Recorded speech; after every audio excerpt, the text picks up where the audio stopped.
el reflejo mioestático que está involucrado, dijimos, es el uso muscular. Entonces, ¿cuándo se estimula el uso muscular, Alejandro? ¿Qué tiene que haber para que se estimule el uso muscular? ¿Cómo se estimula? ¿Cómo se estimula el aparato tendinoso de Golgi?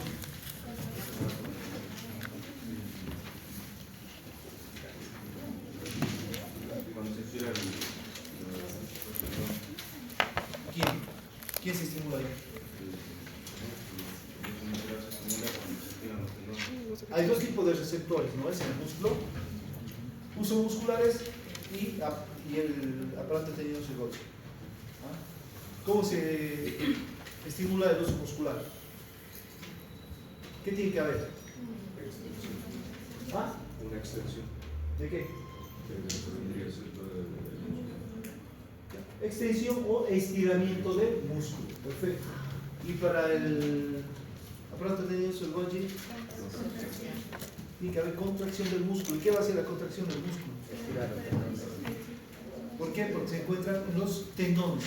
Se contrae el músculo, se estiran los tendones y se estimula el aparato tendinoso de Golgi. ¿Ya? Entonces, en este caso, el reflejo mioestático depende del uso muscular. ¿Ya? Entonces, aquí tengo mi uso muscular. ¿Ya? Entonces, se produce el estiramiento del músculo. ¿Y qué pasa aquí? La vía sensorial, los que transmiten este impulso nervioso son las neuronas o los nervios aferentes primarios y secundarios. Llegan al asta posterior, ¿ya? Entonces hacen una sinapsis directa con la motoneurona anterior. ¿Y qué va a pasar? Se activan las fibras gamma dinámicas, gamma estáticas, la cual van a producir, si es un estímulo dinámico, una contracción muscular poderosa. ¿Ya? ¿Por qué? Porque aparte aquí en el asta anterior se van a activar las fibras nerviosas alfa 1 y las alfa 1, como saben, van y se inervan la placa motora o neuromuscular responsable de la contracción muscular. ¿Ya? Entonces, las gamma dinámicas y las gamma estáticas, sobre todo, hacen que haya un aumento del tono muscular.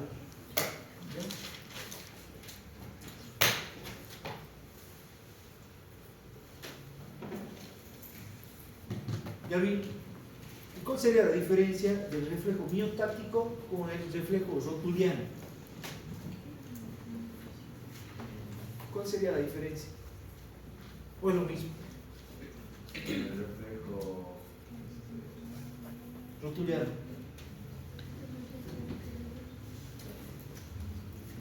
En uno no tiene que ser estimulado el tendón y en el otro el uso muscular. En el rotuliano se estimula el oso muscular. Entonces, pero se va a producir la extensión de la pierna. ¿Por qué? Lisbeth. ¿De acuerdo?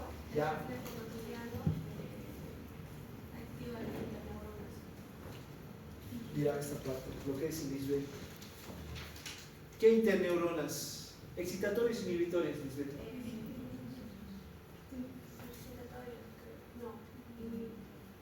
Inhibitorios. Entonces va a inhibir a la motoneurona alfa, en este caso de los músculos agonistas, que sería el isquiotibial. Por lo tanto, se relaja este músculo para que no se oponga a la contracción del cuádriceps femoral. Entonces, gracias a esto se produce la extensión de la pierna. ¿Ya? Entonces, eso es el reflejo rotuliano. ¿Ya? Pasa esto. Ese impulso sensitivo que viaja por el nervio que es aferente primario y secundario, aparte de producir una sinapsis directa con la motoneurona anterior para producir esa contracción del músculo cuádriceps, aparte hace una sinapsis con interneuronas inhibitorias para que vayan a inhibir, en este caso, al músculo isquiotibial, que sería un músculo antagonista. Por lo tanto, este se relaja y deja que se produzca el reflejo rotuliano. Entonces sería la diferencia, esto ya hemos visto. El órgano tendinoso de Golgi.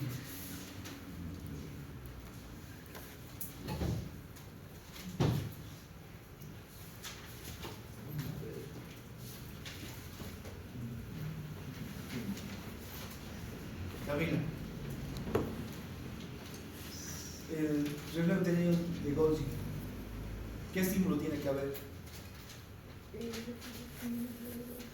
¿Perdón? Ajá. ¿Qué se tiene que producir para que se produzca este estímulo? ¿Qué? ¿De qué? Natalia. Contracción de. ¿Y qué pasa con la contracción del músculo dental? Va a estirar, aumenta la tensión a nivel del tendón. Entonces se produce este estímulo. Entonces, como vemos aquí, el impulso nervioso va a viajar por la vía sensorial hasta la asta posterior y hace dos tipos de sinapsis con interneuronas. Una es con interneuronas inhibitorias. ¿Qué van a hacer estas interneuronas inhibitorias, Natalia? ¿Qué sería esto de rojo? Mira. Si sigues. ¿Hacia dónde va? ¿Qué? Hacia el músculo donde se produjo la contracción. ¿Y qué le hace? Lo relaja. Y igualmente se estimula interneuronas excitatorias. Y estas estimulan igual a nervios alfa 1. ¿Qué van a producir, Natalia? ¿Ah? ¿De qué músculo?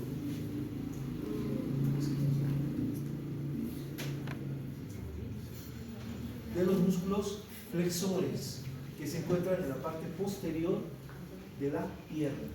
Entonces, se contrae, se relaja, se contrae, se relaja. Todo esto gracias al aparato tendinoso de Golgi. Entonces, gracias a esto, nosotros podemos hacer movimientos musculares para realizar la deambulación, la marcha.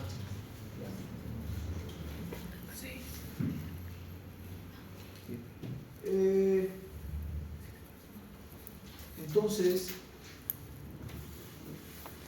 igualmente, cuando hay función de los usos musculares y órganos tendinosos de Golgi,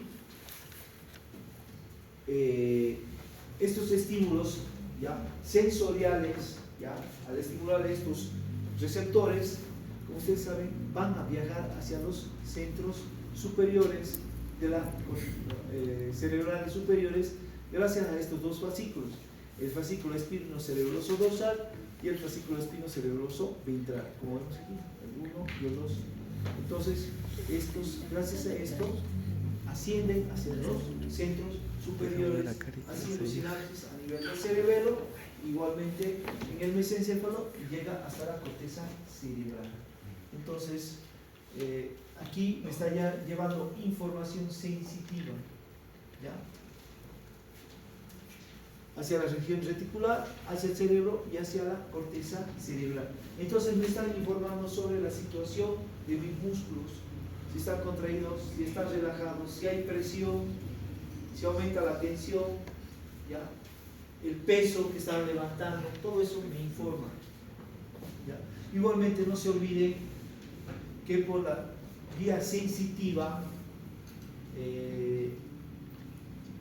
menisco-medial igual viaja información de los usos musculares y de los aparato tendinoso de Golgi. Igual va a viajar información sensitiva, ¿ya? O sea, cuando hay un aumento de tensión de los músculos, igual esa información viaja por esta vía. Aquí nos quedamos, ¿no? Sí. Franco, ¿me puedes explicar el reflejo flexor? ¿Cómo se produce? ¿De qué trata?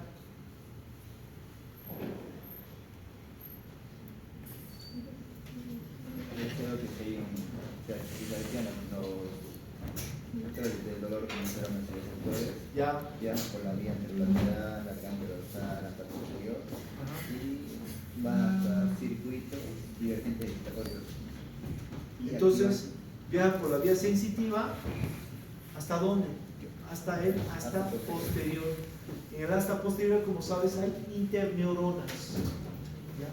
En el asta posterior, las interneuronas están en el asta anterior, en la parte intermedia y en el asta anterior. Entonces, estas interneuronas, ¿qué están formando? Circuitos neuronales divergentes, excitatorios e inhibitorios.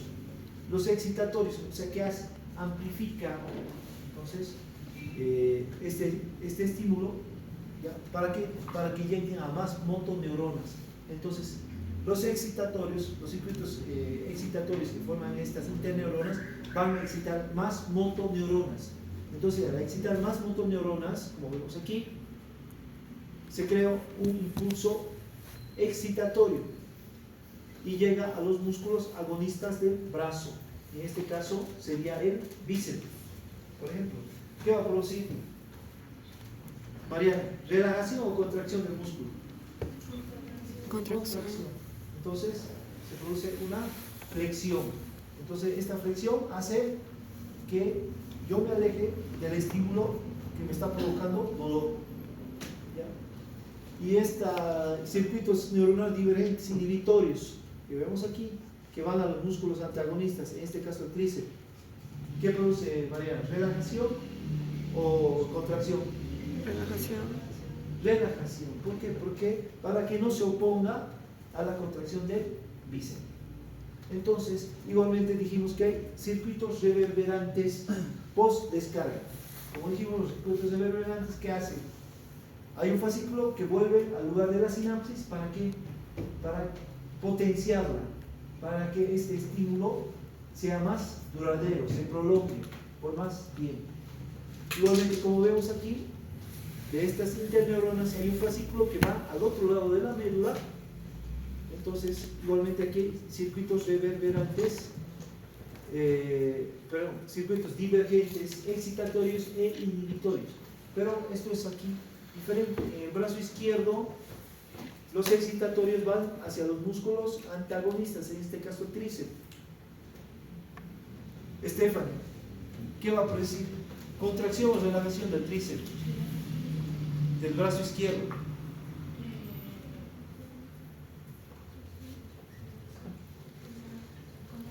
Contracción. Entonces, ¿qué va a pasar? Se flexiona, se extiende. Tríceps. Extensión. Y los circuitos divergentes inhibitorios van hacia los músculos agonistas, en este caso el bíceps. ¿Qué produce? ¿Relajación o contracción, Stephanie? ¿Para qué? ¿Por qué produce? Para que no se oponga a la contracción del tríceps que está produciendo una extensión del brazo. ¿Y para qué me sirve esto, Stephanie? El reflejo flexor cruzado. Del brazo izquierdo era para alejar del cuerpo. Para alejar a todo el cuerpo del estímulo doloroso. ¿Ya? Entonces, esto es un reflejo medular. ¿Ya? Igualmente, aquí existen circuitos reverberantes post-descarga, para potenciar y prolongar este estímulo. Entonces, ya hemos descrito los dos tipos de estímulo, reflejo flexor y el reflejo extensor cruzado. Ahora vamos a ver lo que es la corteza motora. Por si acaso, ya hay más reflejos medulares, ya no son los únicos, ya, pero estos son los más, ¿cómo se llama? Los principales, ya que hay que saber. Hay reflejos para girar, reflejos rotatorios, esos se los dejo a ustedes, los que van a ser neurocirujanos o neurólogos, para que lo lean. Es interesante, ¿no? Pero yo solo estoy avanzando lo que considero importante, lo que ustedes tienen que saber como médicos generales, ¿ya? Y lo que va a entrar al examen aparte. Entonces la corteza motora. Entonces miren, aquí tengo la corteza motora, la cual se encuentra en la área frontal. ¿Ya? Este sería un corte coronal, podríamos decir. ¿Por qué he hecho este corte? Porque quiero que vean que aquí de la corteza motora están saliendo una serie de fascículos, estos fascículos, ¿ya? Los cuales van a descender en la vía motora y los cuales van a hacer sinapsis con la parte anterior de la médula espinal, con la asta anterior. ¿Sí? ¿Ya? Entonces, existen dos vías. Una es la vía piramidal y otra es la vía extrapiramidal. La vía piramidal, más conocida ahora como vía córtico-espinal, y la vía extrapiramidal como vía accesoria. Ya vamos a ver cuáles son las diferencias. Pero esta corteza motora con estas dos vías son las encargadas sobre todo de producir las contracciones voluntarias de los músculos.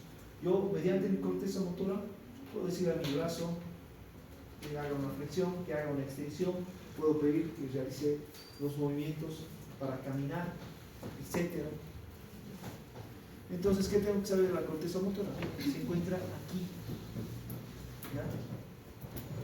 Esta corteza motora, entonces, es la encargada de generar procesos musculares, motores finos y complejos, a diferencia de la médula que vimos, que son movimientos motores simples. ¿Dónde lo ubico? Se encuentra por delante del surco cortical central o de Rolando. Entonces, esta corteza motora se encuentra en la parte más posterior del lóbulo frontal. Como recordarán, por detrás de esta corteza, de este surco central o de Rolando, o sea, esta parte, ¿qué área se encontraba? Que está en relación, íntima relación con la corteza motora. ¿Qué área se encontraba aquí? Que es el área 312 de Brockman. Y el área 40, si no me equivoco. ¿Qué área es? La corteza motora primaria es esta. Por detrás. ¿Qué? La somatosensorial o somatosensitiva. Ya están en relación, como verán.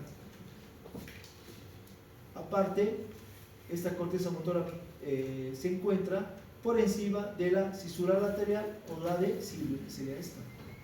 Y se encuentra por debajo de la cisura longitudinal, es la que divide a los dos hemisferios, tanto derecho como izquierdo.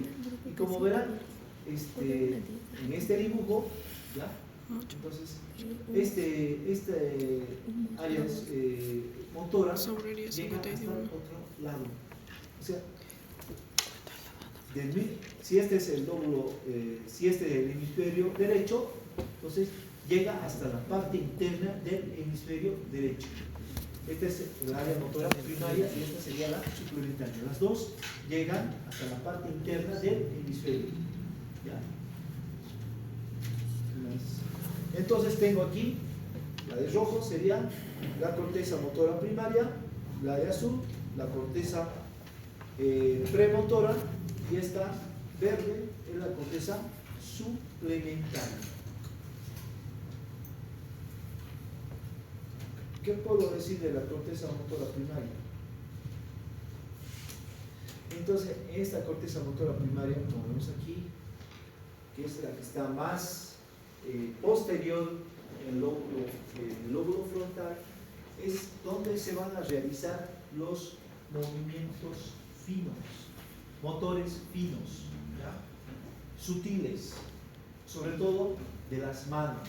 Entonces, cualquier actividad compleja que usted hace sale de esta área motora primaria, ¿ya? Por ejemplo, tejer o escribir en el teclado de la computadora, o sea, correctamente, ¿no? Con todos los dedos. Todo eso, movimientos, salen de esta corteza motora primaria. Entonces, vean esta imagen. Esta sería la parte medial y esta sería la parte lateral. La corteza motora primaria, entonces, de aquí van a salir fascículos que van a ir al asta anterior de la médula espinal, los cuales ese estímulo van a producir la contracción de los músculos. Y como vemos, en la medial se encuentran aquí dedos del pie, tobillo, rodilla, cadera, y después comienza la parte más lateral, tronco, codo, muñeca. Miren, las manos. ¿Por qué habrá dibujado las manos más grandes, Amanda? ¿Qué puedes decir?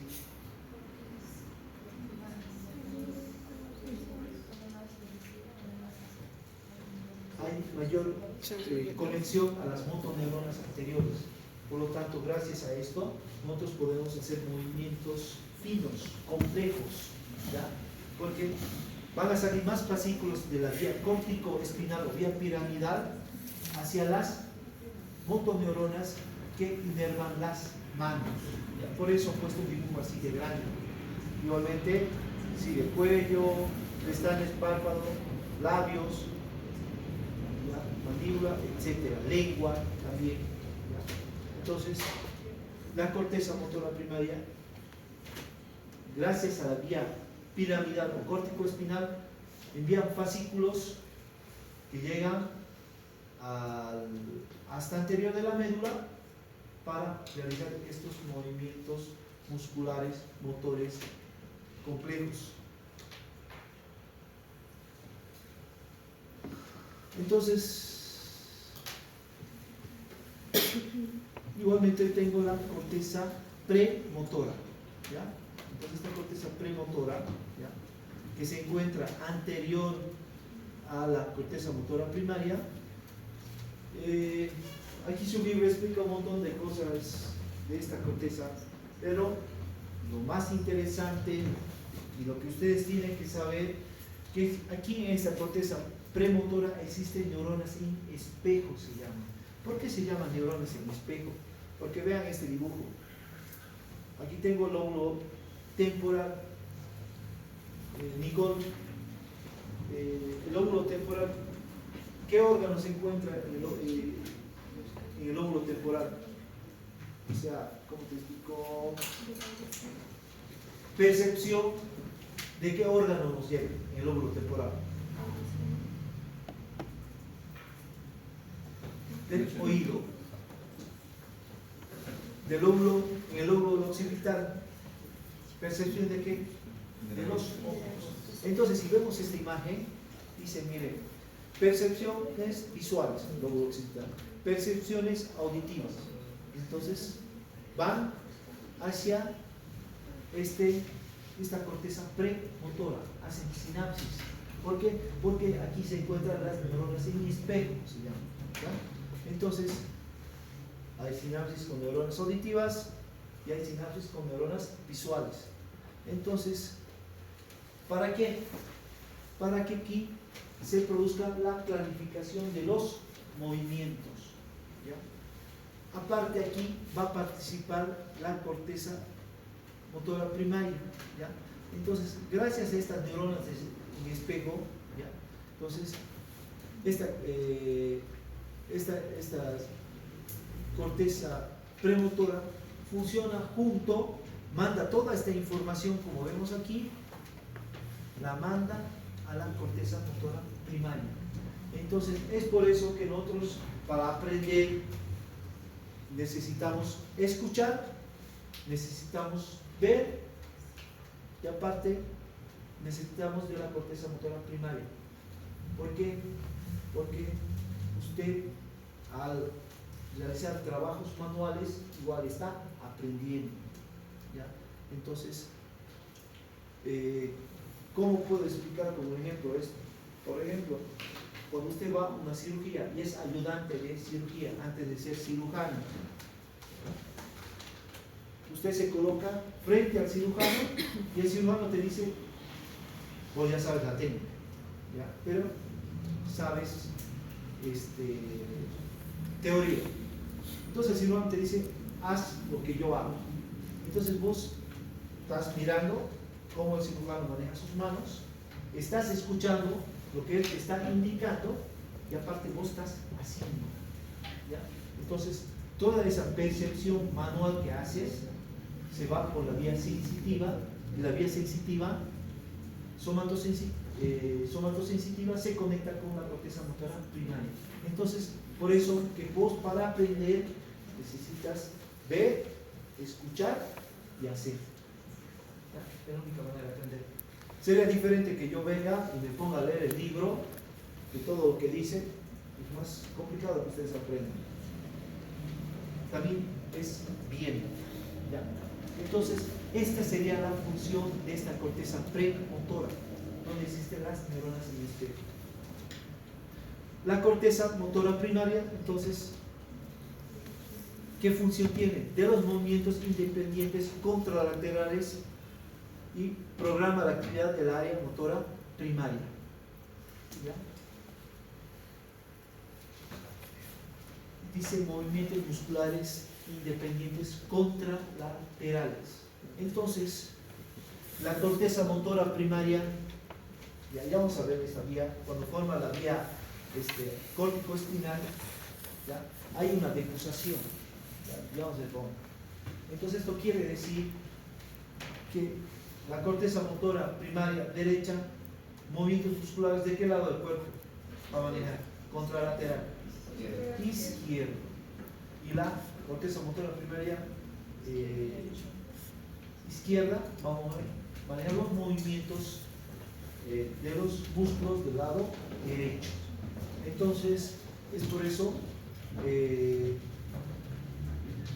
que los fascículos que salen de esta corteza son contralaterales, ¿ya?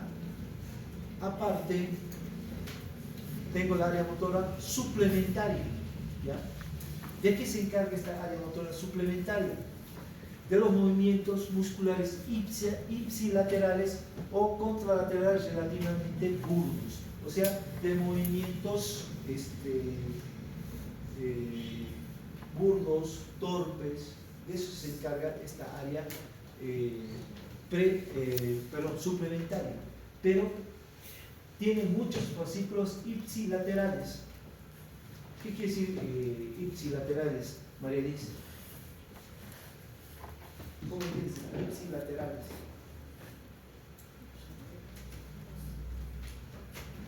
¿Qué quiere decir ipsilaterales?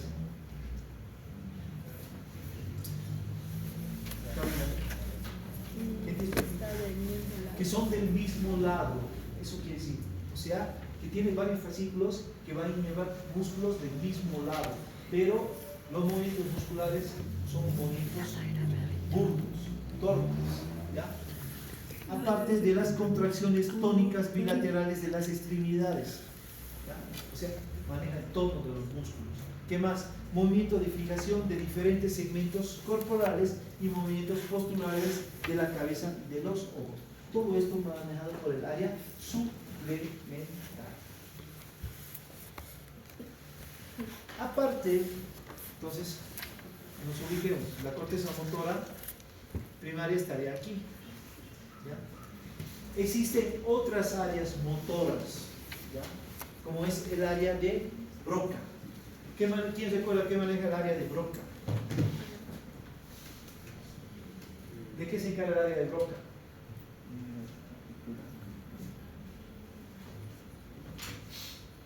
¿Nada?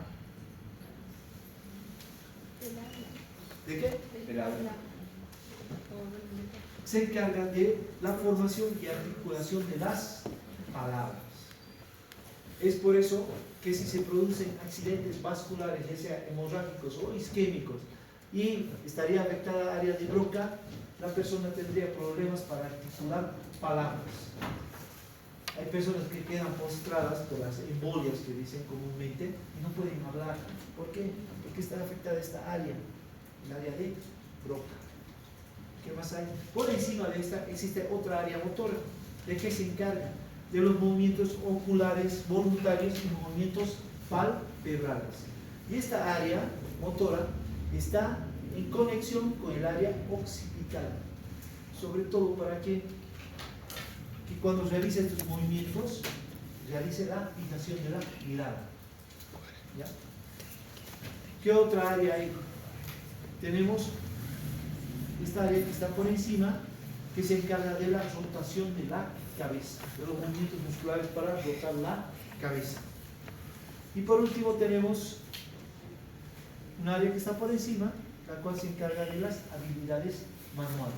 Entonces, en la corteza frontal existen varias áreas motoras, no solo la corteza motora primaria, suplementaria y premotora.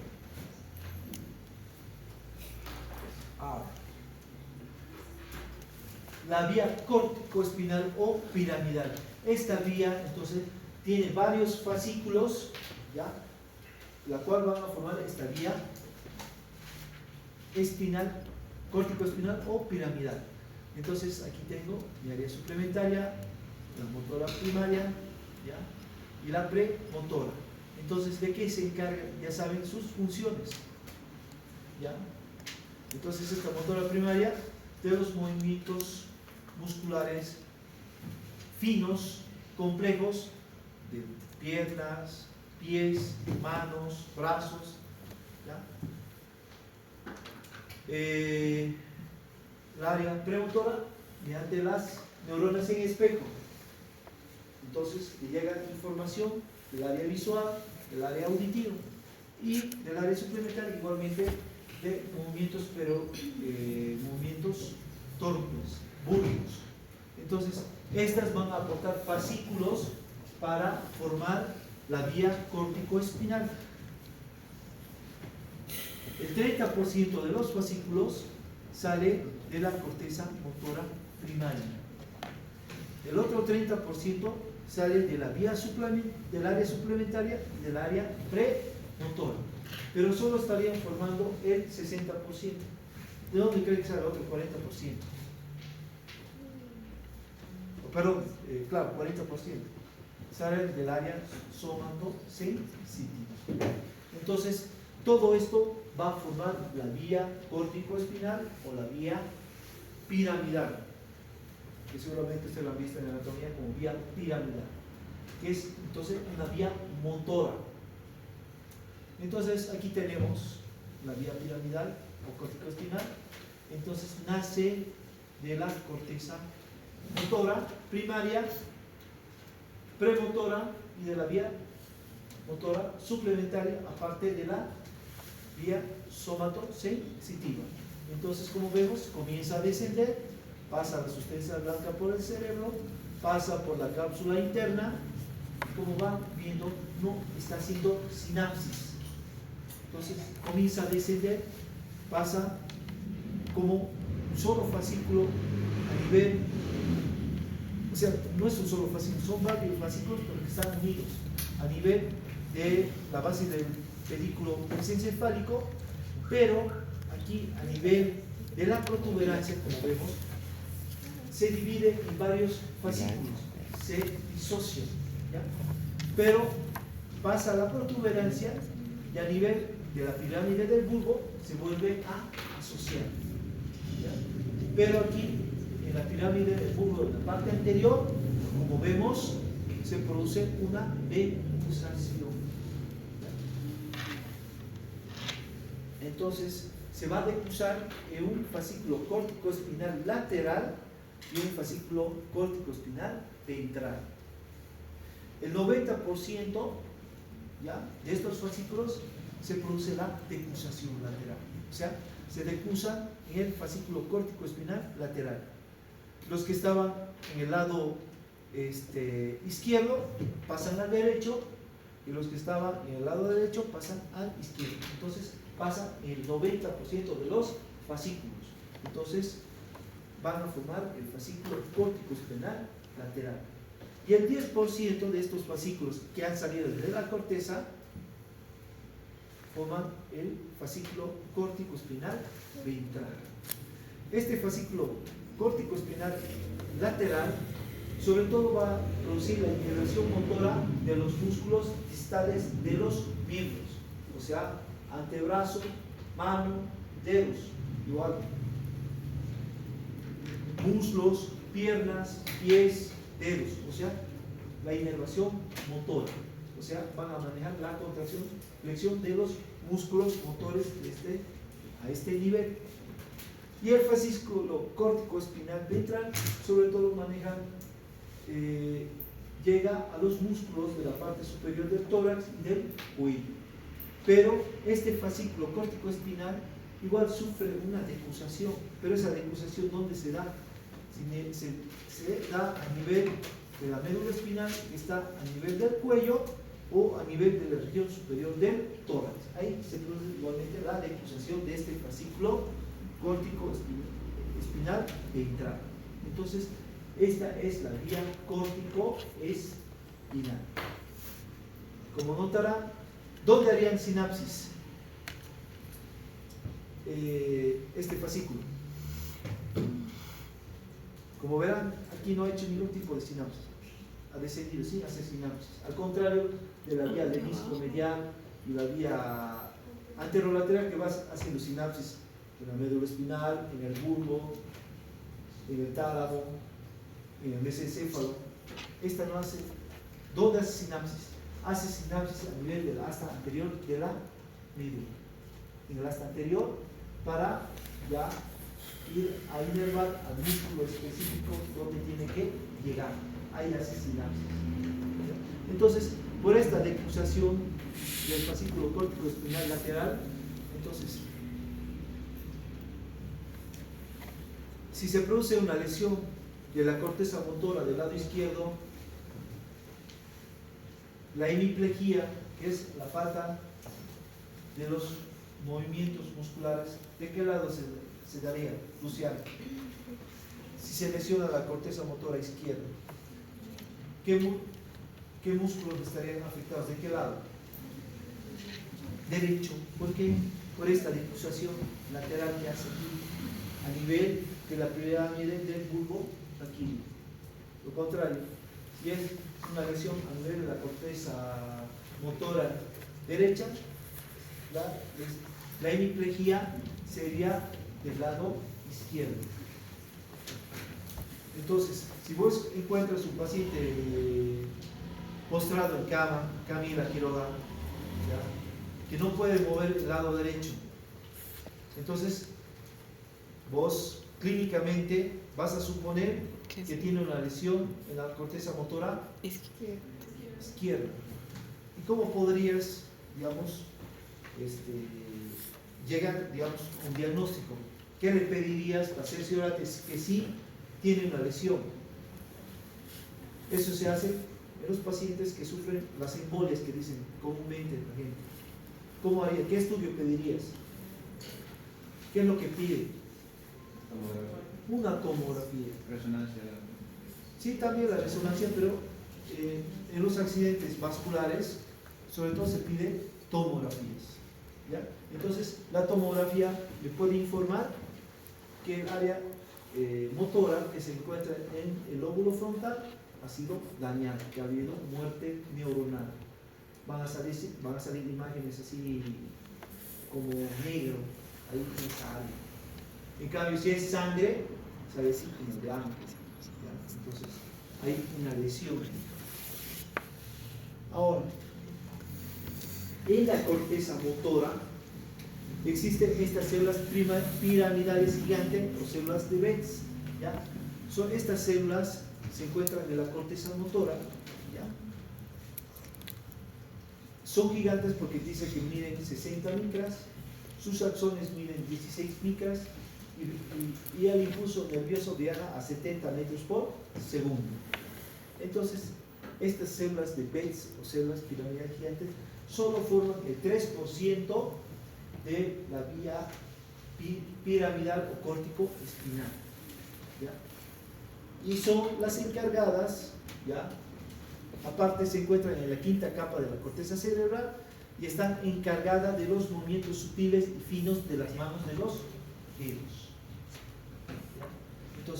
Gracias a estas células de Betz se producen los movimientos sutiles finos de las manos y de los dedos, que se encuentran en la quinta capa de la corteza cerebral. Si ustedes revisan su libro, hay una parte donde está la corteza cerebral dividida por capas, pero lo que me interesa es que sepan esto, que gracias a estas células piramidales gigantes se producen este tipo de movimientos. Más o menos se dice que hay más o menos 100 millones de células, neuronas que dan esta vía corticoespinal, pero solo el 3% pertenecen a las células de Betz, o sea, más o menos un número de 34.000 células de Betz hay. El resto, el 97% de las demás neuronas son encargadas de mantener el tono muscular. ¿Ya? O sea, el resto, el 97%. Por eso son importantes estas células piramidales gigantes o de Betz. Vías de fibras sensoriales recibidas por la corteza motora. Entonces, la corteza motora, ya, como hemos visto en anteriores diapositivas, recibe información de las neuronas de la corteza anterior, o sea, la corteza de Broca, el movimiento que hace los movimientos oculares, los movimientos para girar la cabeza, toda esa información de las neuronas de la corteza motora anterior. Recibe información de las neuronas de la corteza auditiva. Recibe información de las neuronas de la corteza visual. Estas dos, gracias a las neuronas en espejo, por la corteza premotora. Igualmente recibe información de la neurona de la corteza somatosensitiva. Como recordarán, toda la información sensorial, ¿a qué capa llega? Cuarta capa. A la capa 4, sí, a la cuarta capa, toda la información somatosensitiva. De ahí asciende hacia la 3 y hace una sinapsis con la corteza motora. Entonces, igual llega información de esta corteza somatosensitiva. Y entonces se procesa toda esta información, se almacena, se analiza y se manda una respuesta motora. Entonces, todas estas fibras sensoriales recibe la corteza motora. Ahora, tengo las vías accesorias de la corteza motora. Cuando hablo de las vías accesorias, estoy hablando de la vía extrapiramidal, que seguramente lo han visto el año pasado en la NAT. Ya se dobla la cabeza esto. Pero aquí tengo esta diapositiva, bueno, que creo que resume todo, ¿ya? Entonces, igualmente, esta vía accesoria nace de la corteza motora, ¿ya? Entonces, nace de la corteza motora, pero esta va a ser sinapsis. Por ejemplo, esta de azul, estos fascículos que nacen aquí, nacen de la corteza motora, aquí, pero no hacen sinapsis hasta llegar a la hasta anterior de la médula espinal, y de ahí manda su respuesta hacia al músculo que está inervando. En cambio, la vía accesoria, los fascículos que salen de la corteza motora, por ejemplo, van a hacer sinapsis a nivel del núcleo rojo que se encuentra en el mesencéfalo. Entonces, hacer sinapsis crea un fascículo que es el fascículo rubroespinal o tracto rubroespinal, ¿ya? O vía rubroespinal si quieren, la cual va a producir excitación de los músculos flexores e inhibición de los músculos extensores. Esta rubroespinal, ¿ya? Que nace en el núcleo rojo. En su libro habla bastante de esta rubroespinal. Sobre todo dice que si se lesiona la corteza motora, ¿ya? Entonces, y nosotros perderíamos ese movimiento complejo de las manos, sutil, ya no podríamos mover los brazos. ¿Qué dice? ¿Se perdería también eso? No. ¿Por qué?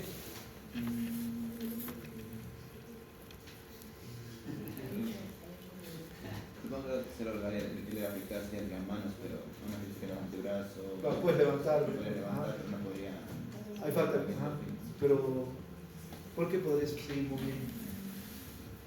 ¿Cuál era la pregunta? Si hay una lesión a nivel de la corteza motora, ¿ya? Primaria, ya ponerle un tumor, un accidente vascular, lo que quieras, y pierdes el movimiento sutil y complejo de los dedos de la mano, ¿podrías seguir moviendo el brazo o no? Sí. ¿Por qué? Por la vía rubroespinal.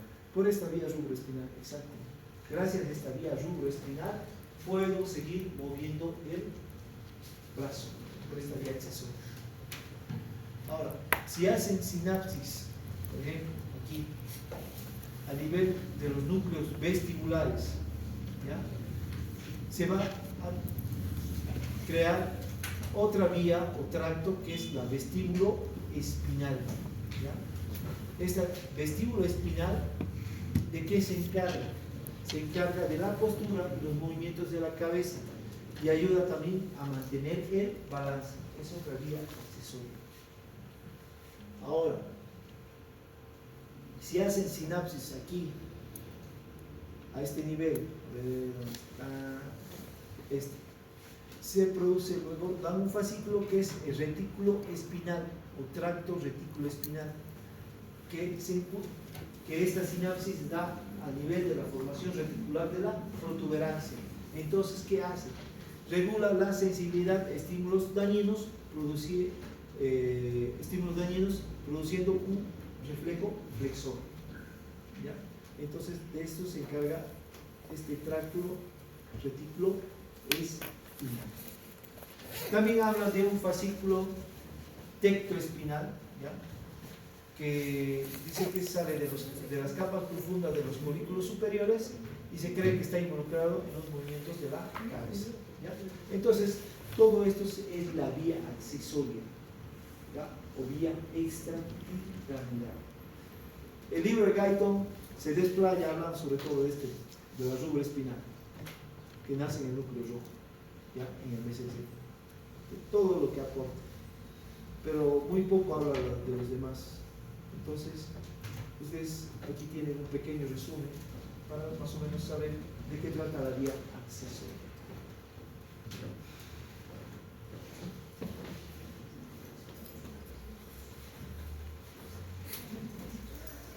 Retroalimentación somatosensitiva de la corteza motora.